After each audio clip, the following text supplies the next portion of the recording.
পঞ্চায়ত আৰু গ্ৰামোন্নয়ন বিভাগৰ সন্মানীয় মন্ত্ৰী ৰঞ্জিত দাস ডাঙৰীয়া, ঢেকিয়াজুলি সমষ্টিৰ সন্মানীয় বিধায়ক আৰু অসম চৰকাৰৰ সন্মানীয় মন্ত্ৰী অশোক সিংঘাল ডাঙৰীয়া, অসম চৰকাৰৰ সন্মানীয় মন্ত্ৰী কলিয়াবৰ সমষ্টিৰ সন্মানীয় বিধায়ক কেশৱ মহন্ত ডাঙৰীয়া, তেজপুৰ লোকসভা সমষ্টিৰ সাংসদ পল্লৱ লোচন দাস ডাঙৰীয়া, তেজপুৰ সমষ্টিৰ সন্মানীয় বিধায়ক পৃথিৱীৰাজ ৰাভা ডাঙৰীয়া, বৰছলা সমষ্টিৰ সন্মানীয় বিধায়ক গণেশ লিম্বু ডাঙৰীয়া, ৰাঙাপাৰা সমষ্টিৰ সন্মানীয় বিধায়ক কৃষ্ণকমল তাঁতী ডাঙৰীয়া, শোণিতপুৰ জিলা পৰিষদৰ সভানেত্ৰী ডলি চুৰিন ডাঙৰীয়ানী, অসম চৰকাৰৰ পঞ্চায়ত আৰু গ্ৰামোন্নয়ন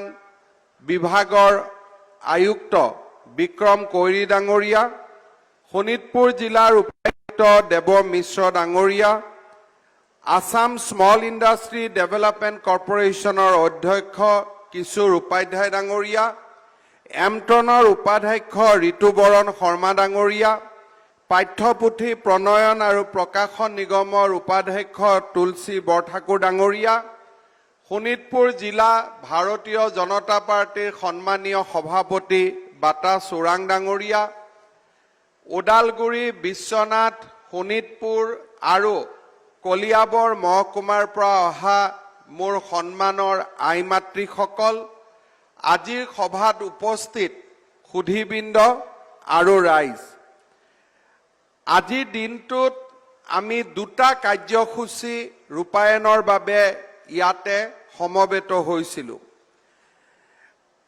আপোনালোকে জানে যে যোৱা অসমৰ যি বানপানী হৈছিলে, সেই বানপানীত প্ৰায় 89 লাখ লোকৰ জীৱন প্ৰভাৱিত হৈছিলে।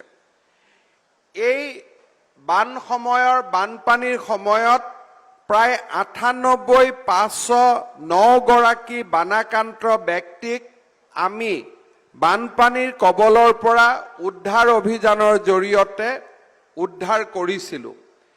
সেই সময়ছোৱাত অসমৰ 7,42,250 গৰাকী ব্যক্তি শিবিৰত আছিলে আৰু আমি তেওঁলোকৰ খাদ্যৰ পৰা আৰম্ভ কৰি থকা খোৱাৰ ব্যৱস্থা আমি হাতত লৈছিলোঁ।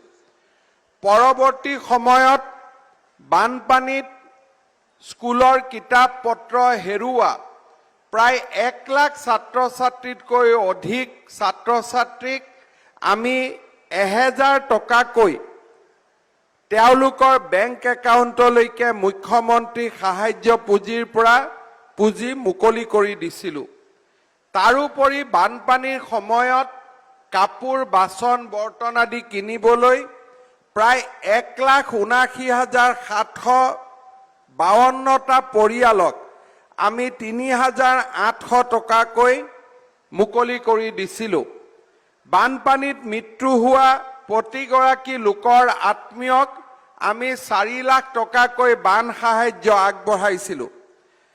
তদুপৰি সেই সময়ত আমাৰ বানপানীত যিসকল পৰিয়ালৰ আংশিক বা সম্পূৰ্ণকৈ ঘৰ বানপানীৰ সময়ত ক্ষতিগ্ৰস্ত হৈছিলে, তেওঁলোককো আমি তেওঁলোকৰ যি নিয়ম অনুযায়ী চৰকাৰৰ পৰা পুঁজি পাব লাগে, সেই পুঁজিৰ আমি মুকলি কৰি দিয়াৰ ব্যৱস্থা গ্ৰহণ কৰিছিলোঁ। আজি আমি এই বান সাহায্যৰ এটা ক্ৰমক আৰু এটা পৰ্যায়লৈ আগুৱাই লৈ গৈ যি 308টা পৰিয়ালৰ সম্পূৰ্ণ ঘৰ বানপানীয়ে উটুৱাই লৈ গৈছিলে, তেওঁলোকে আগতে লাভ কৰা 92,000 টকাৰ উপৰিও মুখ্যমন্ত্ৰী সাহায্য পুঁজিৰ পৰা আৰু 1 লাখকৈ অতিৰিক্ত পুঁজি আজিৰ দিনটোত আমি মুকলি কৰি দিছোঁ। আমি যদিও ইয়াতে তেজপুৰত আছোঁ, কিন্তু আজি সমগ্ৰ অসমতে আমাৰ মন্ত্ৰীসকলেই হওক বা জিলা উপায়ুক্তসকলেই হওক, এই 308টা পৰিয়ালক আমি পুনৰ 1 লাখ টকাকৈ মুকলি কৰি দিছো যাতে তেওঁলোকে নিজৰ ঘৰটো পুনৰ নিৰ্মাণ কৰিব পাৰে। আজিৰ আমাৰ এই অনুষ্ঠানৰ দ্বিতীয় কাৰ্যসূচীটো আছিলে ইন্দিৰা মিৰি বিধৱা পেঞ্চন আঁচনিৰ দ্বাৰা আমাৰ বিধৱা আই মাতৃ সকললৈকে এককালীন সাহায্য প্ৰদান। আপোনালোক সকলোৱে জানে যে ভাৰতৰ স্বাধীনতাৰ উষা লগ্নত নানা বিপদ বিঘিনি নেওচি পৰ্বত কন্দৰৰ মাজে মাজে নেফা নামে পৰিচিত সেই সময়ৰ উত্তৰ পূব সীমান্ত অঞ্চল অৰ্থাৎ বৰ্তমানৰ অৰুণাচল প্ৰদেশৰ জনজাতীয় সমাজখনক শিক্ষাৰ পোহৰেৰে আলোকিত কৰিছিল ইন্দিৰা মিৰি ডাঙৰীয়ানীয়ে। এই ইন্দিৰা মিৰি ডাঙৰীয়ানীৰ পবিত্ৰ সোঁৱৰণত ৰাজ্য চৰকাৰে 2020 চনত আমি ইন্দিৰা মিৰি পেঞ্চন বিধৱা পেঞ্চন আঁচনিৰ আমি আৰম্ভ কৰিছিলোঁ। এই ইন্দিৰা মিৰি বিধৱা পেঞ্চন আঁচনিৰ অধীনত আমি এইটো চেষ্টা কৰোঁ যে যিসকল বিধৱা মহিলাই কেন্দ্ৰীয় চৰকাৰৰ বিধৱা পেঞ্চন নাপায় তেওঁলোকক আমি ৰাজ্য চৰকাৰৰ জৰিয়তে বিধৱা পেঞ্চন দিয়াৰ ব্যৱস্থা কৰোঁ। আজি পৰ্যন্ত আমি 300 টকাকৈ প্ৰত্যেক মাহত এই বিধৱা পেঞ্চন দিওঁ আৰু অসমৰ 2 লাখ বিধৱা মহিলাই এই পৰ্যন্ত বিধৱা পেঞ্চন পাই আছে আৰু কেন্দ্ৰীয় চৰকাৰৰ পৰাও ইমান সংখ্যক বিধৱাই বিধৱা পেঞ্চন পাই আছে। আমাৰ চৰকাৰ অহাৰ আগতে এই বিধৱা পেঞ্চন বছৰৰ কোনোবা এটা দিনত আমি দিছিলোঁ, কিন্তু এতিয়া আমি এই বিধৱা পেঞ্চন প্ৰতি মাহৰ 10 তাৰিখে আমি তেওঁলোকৰ বেংক একাউণ্টত পঠোৱাৰ ব্যৱস্থা কৰোঁ।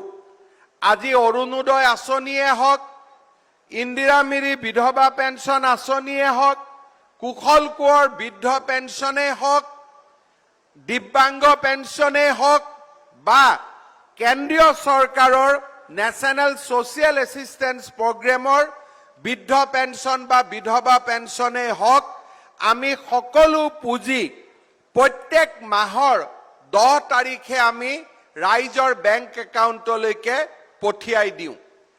ইয়াৰ লগত আমি আৰু এটা আঁচনি সেই সময়ত ঘোষণা কৰিছিলোঁ যে যিসকল আই মাতৃ 18 বছৰৰ পৰা 45 বছৰৰ ভিতৰত বিধৱা দুৰ্ভাগ্যজনকভাৱে বিধৱা হ'ব লাগে তেওঁলোকক আমি এককালীনভাৱে 25,000 টকাৰ এটা সাহায্য আগবঢ়াম। এই আঁচনিটোৰ উদ্দেশ্য আছিলে যে যেতিয়া কোনোবা দুৰ্ভাগ্যজনক কাৰণত স্বামীৰ মৃত্যু হয় ডেকা বয়সতে, সাধাৰণতে পৰিয়ালটোলৈকে বহুখিনি ধাৰ এৰি থৈ যায়। কাৰণ যেতিয়া যুৱ বয়সত কোনোবা স্বামীৰ মৃত্যু হয় সাধাৰণতে তেওঁ গুৰুতৰ অসুখত মৃত্যু হয়।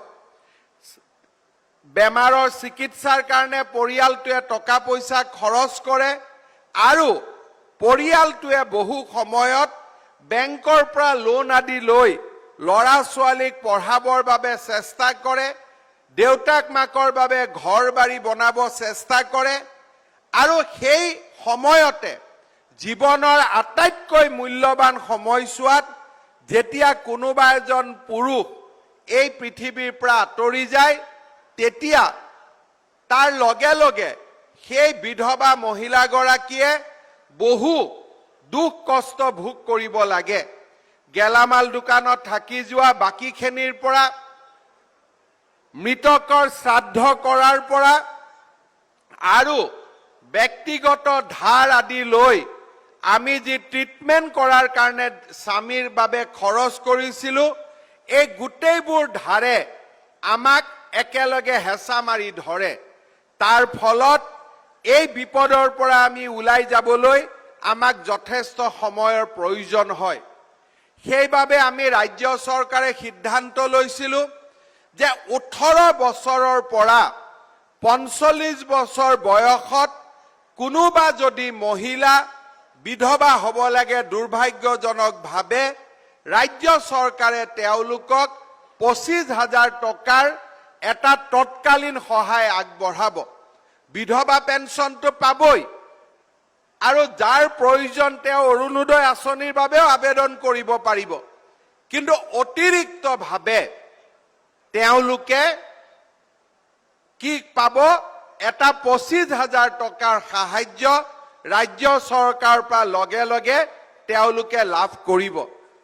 আমি আজি সমগ্ৰ অসমতে সেই ক্ৰাইটেৰিয়াত পৰা বা যিসকল দুৰ্ভগীয়া আই মাতৃৰ স্বামী হাৰা হ'বলগীয়া হ'ল তেনে 11,000 পৰিয়ালক বা 11,000 আই মাতৃক আজি আমি ৰাজ্য চৰকাৰৰ পৰা 25,000 টকাকৈ মুকলি কৰি দিবৰ বাবে আমি ইয়াত সমবেত হৈছোঁ।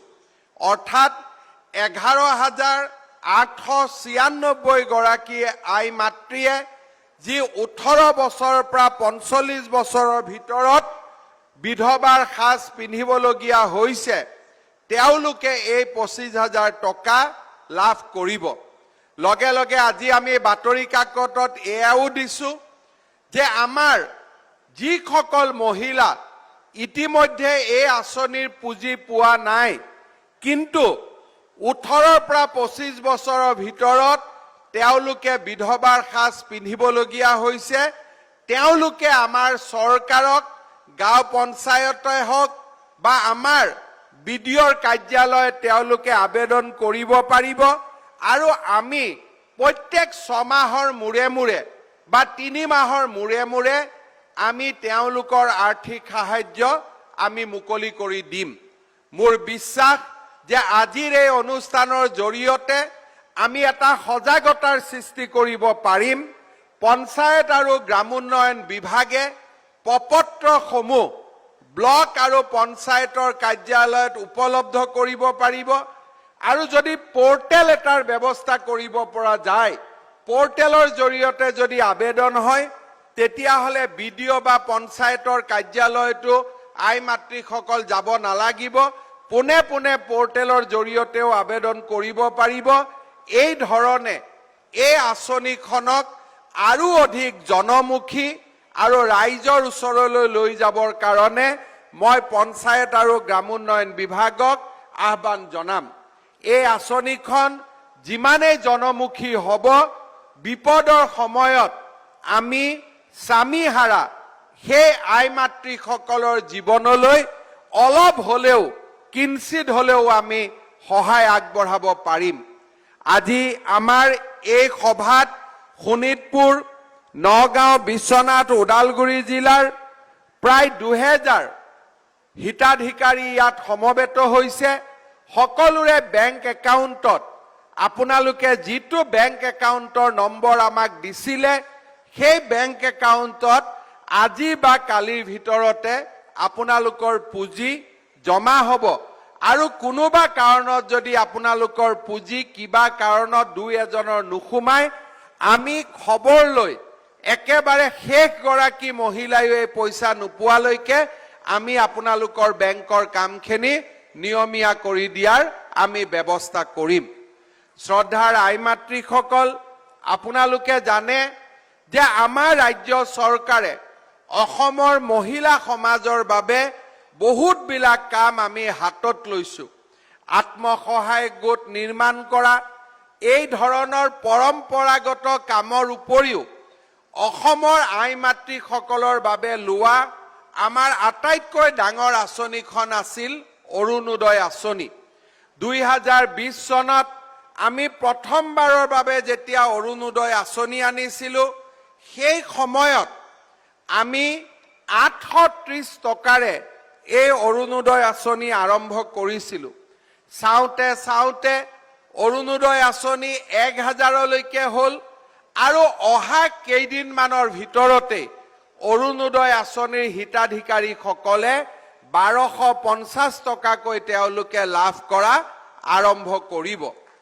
এতিয়া আমাৰ মাজত আৰু এটা কথা আহিলে যে আমাৰ বহু মহিলাই এতিয়াও অৰুণোদয় আঁচনি পাব বাকী আছে। সেইবাবে আমি এটা অৰুণোদয় সপ্তাহৰ আয়োজন কৰিছিলোঁ। আমাৰ হাতত 20 লাখ অৰুণোদয় হিতাধিকাৰী আছে। আমাৰ যেতিয়া কলেজৰ ছাত্ৰ ছাত্ৰীসকল ঘৰে ঘৰে গ'ল তেতিয়া আমি দেখা পাইছিলোঁ যে প্ৰায় 1.5 লাখ পৰিয়ালক এই অৰুণোদয় আঁচনিৰ আচলতে প্ৰয়োজন নাই। তেওঁলোকৰ ঘৰত চাকৰি আছে বা তেওঁলোকৰ ঘৰৰ অৱস্থা ইমানখিনি বেয়া নহয়। এই পৰ্যায়তে প্ৰায় 3000 পৰিয়ালে আমাক নিজে আবেদন কৰি অৰুণোদয় আঁচনিৰ পৰা নাম কাটি লৈ গ'ল। তাৰ উপৰিও অৰুণোদয় আঁচনিৰ কিছু হিতাধিকাৰী ইতিমধ্যে পৰলোক প্ৰাপ্তিও হৈছিলেগৈ। গতিকে পুৰণা হিতাধিকাৰীৰ পৰা 2 লাখ আৰু ৰাজ্য চৰকাৰে নতুনকৈ আৰু 6 লাখ হিতাধিকাৰীক আমি নতুনকৈ অৰুণোদয় আঁচনি দিয়াৰ অহা মাহৰ পৰা আমি ব্যৱস্থা কৰিম। অৰ্থাৎ অহা মাহৰ পৰা অৰুণোদয়ৰ নতুন প্ৰপত্ৰ আমাৰ মহিলাসকলৰ মাজত বিতৰণ কৰা হ'ব। আৰু 6 লাখ যিহেতু নতুনকৈ 6 আৰু 2 লাখ 8 লাখ অৰুণোদয় আঁচনি আমি নতুনকৈ যিহেতু দিব পাৰিম, গতিকে প্ৰত্যেক সমষ্টিতে অতি কমেও 8000 কৰি নতুন পৰিয়ালক আমি অৰুণোদয় আঁচনি আমি দিব পাৰিম। মই ভাবো এই 8000 পৰিয়াল অৰুণোদয় আঁচনিত যোগ হোৱাৰ লগে লগে আগতে থকা 15000 অৰ্থাৎ একোটা সমষ্টিত প্ৰায় 23000 আমাৰ অৰুণোদয় পৰিয়াল হ'বগৈ। লাহে লাহে বছৰ যিমানে আগবাঢ়ি যাব মোৰ মনত ইচ্ছা আছে যে প্ৰত্যেক সমষ্টিত যাতে আমি 30000 অৰুণোদয় পৰিয়াল আমি আৰম্ভ কৰিব পাৰোঁ। আৰু যদি 30000 অৰুণোদয় পৰিয়াল আমি আৰম্ভ কৰিব পাৰোঁ, অসমত অৰুণোদয় পৰিয়ালৰ সংখ্যা প্ৰায় 32 লাখ হ'বগৈ। কিন্তু এই বছৰ আমি 26 লাখ গৈ পাম। তাৰ পিছত লাহে লাহে আমি ইয়াক আমি 32 লাখলৈকে আমি লৈ যাম। ইয়াৰ লগে লগে আমাৰ আৰু এটা সমস্যা আছিলে যে আমাৰ বহুত পৰিয়ালৰ বিনামূলীয়া চাউলৰ ৰেচন কাৰ্ড নাই। আগত বহুত পৰিয়ালে ৰেচন কাৰ্ড পালে, কিন্তু আমি যেতিয়া গাঁৱত যাওঁ, সমষ্টিত যাওঁ, আমাক মানুহে কয় যে আমাৰ হাতত 3 টকীয়া চাউল, আজিকালি বিনামূলীয়া চাউল আমি পোৱা নাই, কাৰণ বিনামূলীয়া চাউল পাবৰ কাৰণে আমাক ৰেচন কাৰ্ড লাগে। এই বছৰ আমি ৰাজ্য চৰকাৰে সিদ্ধান্ত গ্ৰহণ কৰিছোঁ যে শাৰদীয় দুৰ্গা পূজাৰ পিছত অসমত আৰু আমি 50 লাখ ব্যক্তিক আমি বিনামূলীয়া চাউল যোগানৰ কাম আমি হাতত ল'ম। তাৰমানে যদি 50 লাখ ব্যক্তি হয় আৰু এটা পৰিয়ালত যদি 5জন বা 6টা পৰিয়ালো থাকে, তেতিয়াহ'লে আমি অসমত নতুনকৈ 10 লাখ পৰিয়ালক আমি বিনামূলীয়া ৰেচন কাৰ্ড আমি দিব পাৰিম। অৰ্থাৎ অহা পূজাৰ পিছত 8 লাখ অৰুণোদয়, 10 লাখ বিনামূলীয়া চাউল, অৰ্থাৎ 18 লাখ পৰিয়ালক আমি সহায় কৰাৰ কামত আমি আগবাঢ়িম।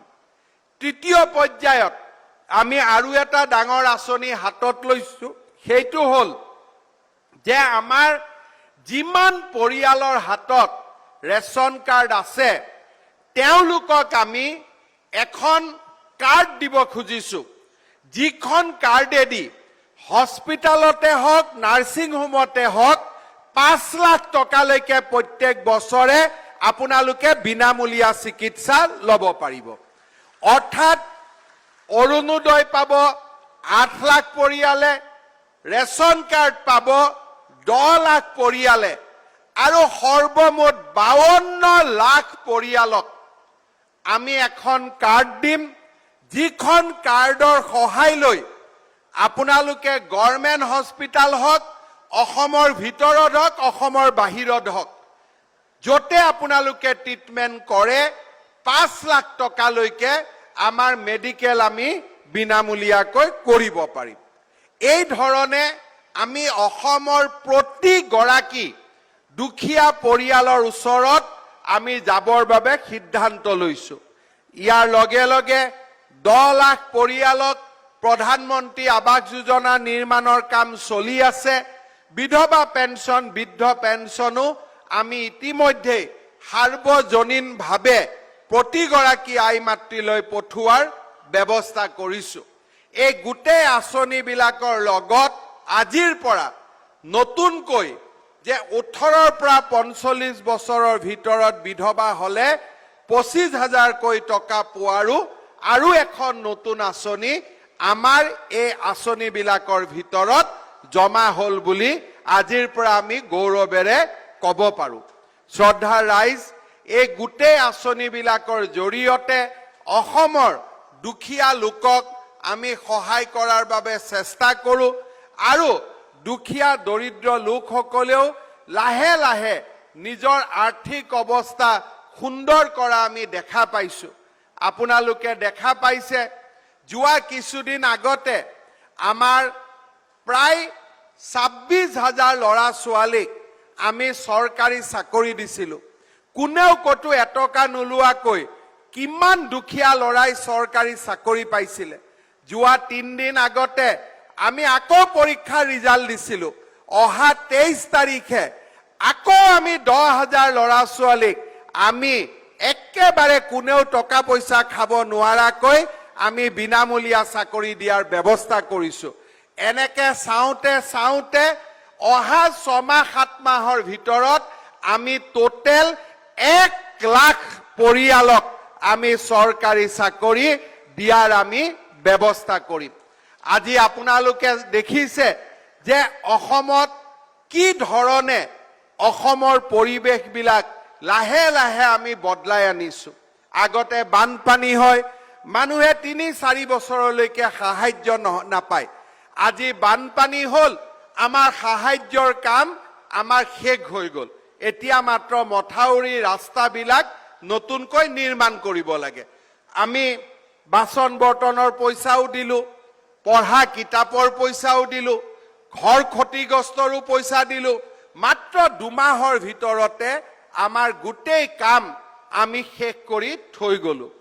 কেইদিনমান আগতে মোক এজন মানুহে কৈছে, ভাল মানুহ, ডাঙৰ মানুহ, নাম থকা মানুহ, তেওঁলোকে কৈছে যে যদি চৰকাৰৰ কামবিলাক এনেকে যদি 1 লাখ ল'ৰাক বিনা পইচাত চাকৰিয়ে দিব পাৰি, এনেকে যদি 28 লাখ মানুহক অৰুণোদয় দিব পাৰি, ইমান মানুহক ৰেচন কাৰ্ড দিব পাৰি, 5 লাখ মানুহক যদি আপোনালোকে 5 লাখ টকাকৈ মেডিকেল ইন্সুৰেন্সো দিব পাৰে আৰু লগতে যদি ইমানবিলাক আঁচনি কৰিব পাৰে, তেতিয়াহ'লে আগতে কিয় এই কামবিলাক নহৈছিল? তেতিয়া মই এটাই কথা কওঁ যে নৰেন্দ্ৰ মোদী আগত ভাৰতৰ প্ৰধানমন্ত্ৰী নাছিল, এতিয়া নৰেন্দ্ৰ মোদী ভাৰতৰ প্ৰধানমন্ত্ৰী। আপোনালোকে আশীৰ্বাদ কৰিব, আমি এনেকে প্ৰতিটো দিনতে আমি যাতে ৰাইজৰ কল্যাণৰ কাৰণে চিন্তা কৰি থাকিব পাৰো আৰু ৰাইজৰ বাবে আমি কাম কাজ কৰি থাকিব পাৰো।